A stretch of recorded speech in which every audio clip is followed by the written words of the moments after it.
Assalamualaikum warahmatullahi wabarakatuh. Kembali lagi ke channel saya, dan pada kesempatan kali ini saya akan membahas mengenai ada tenaga kerja Indonesia yang bekerja di salah satu perkapalan yang ada di Cina dan sedang mengalami pelanggaran HAM. Nah, di sini saya sebagai seorang pekerja juga dan perantauan juga, jadi sangat merasa prihatin akan adanya hal ini. Dari sebelumnya saya membuat video ini adalah mau memberikan pelajaran khususnya buat saya pribadi, dan semoga bermanfaat dan memberikan pelajaran juga buat teman-teman yang lainnya.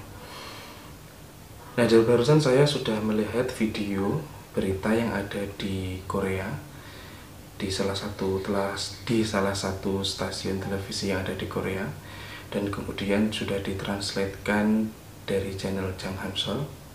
Jadi nanti untuk video lengkapnya nanti akan saya taruh di deskripsi yang ada di bawah ini.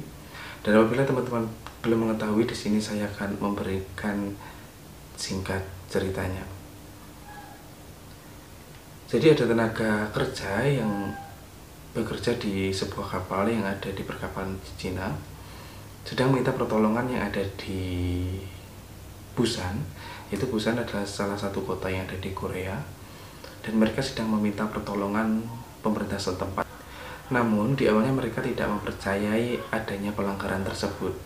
Namun setelah diinvestigasi, akhirnya mempercayainya juga. Di kapal tersebut ada sebuah pekerja yang sedang sakit dan akhirnya meninggal dunia, tetapi ditenggelamkan ke laut begitu saja.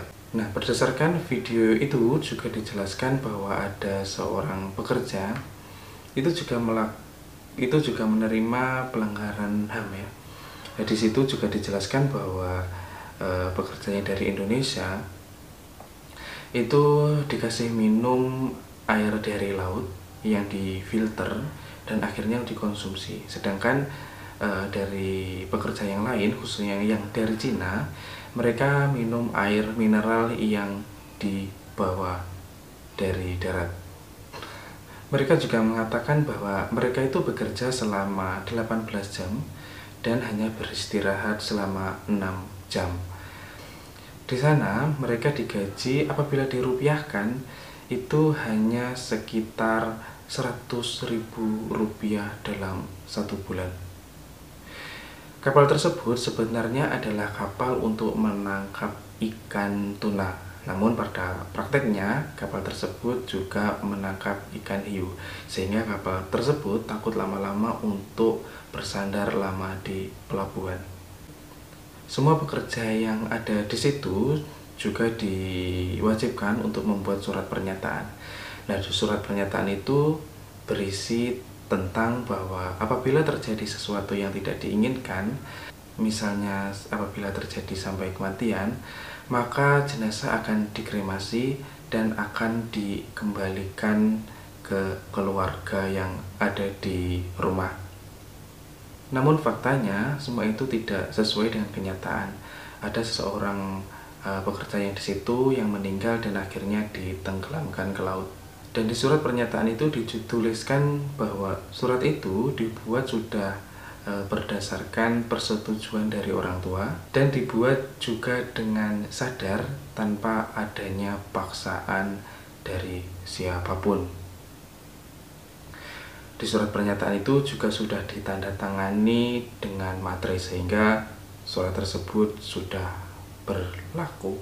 Ya teman-teman, itulah adalah singkat cerita mengenai pelanggaran HAM yang terjadi kepada teman kita, saudara kita yang ada di Indonesia yang kebetulan bekerja di salah satu perkapalan yang ada di Cina.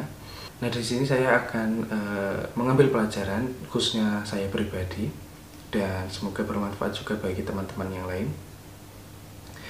Dengan adanya ini kita akan mengambil pelajaran. Diharapkan kita harus berhati-hati dalam memilih penyalur tenaga kerja ya. Apabila kita memilih, seharusnya kita bisa memilih dari situs-situs yang resmi, kalaupun itu dari online ataupun ya dari mana yang kita dapat. Kita harus tahu dan kita harus pandai memilih-milih dari mana informasi itu kita dapat, perusahaannya itu seperti apa, pekerjaannya itu seperti apa, kita harus lebih teliti lagi. Nah, dan untuk mengenai surat pernyataan tadi, di situ kita juga bisa mengambil pelajaran bahwa kita juga harus lebih teliti lagi dalam membaca, khususnya kontrak kerja, tentang job desk apa yang harus dikerjakan dan lain-lainnya. Dan dengan kita membaca kontrak kerja yang lebih teliti, kita akan bisa membuat pertimbangan bahwa ini perusahaan ini layak atau tidak. Nah, dan apabila semua itu sudah terlanjur dan kita sedang menerima pelanggaran HAM ataupun menerima pelanggaran ataupun menerima perlakuan yang tidak menyenangkan, seharusnya kita melapor kepada pihak yang berwajib. Ya, teman-teman, itulah video dari saya. Semoga kita bisa mengambil semua pelajaran ini dan semoga masalah ini cepat selesai dan bisa segera diselesaikan oleh pemerintah setempat ataupun nanti dibantu oleh pemerintahan yang ada di Korea sana. Dan semoga hal ini juga tidak akan terjadi lagi dan semoga kita selalu waspada akan hal ini. Sampai jumpa lagi di video saya. Assalamualaikum warahmatullahi wabarakatuh.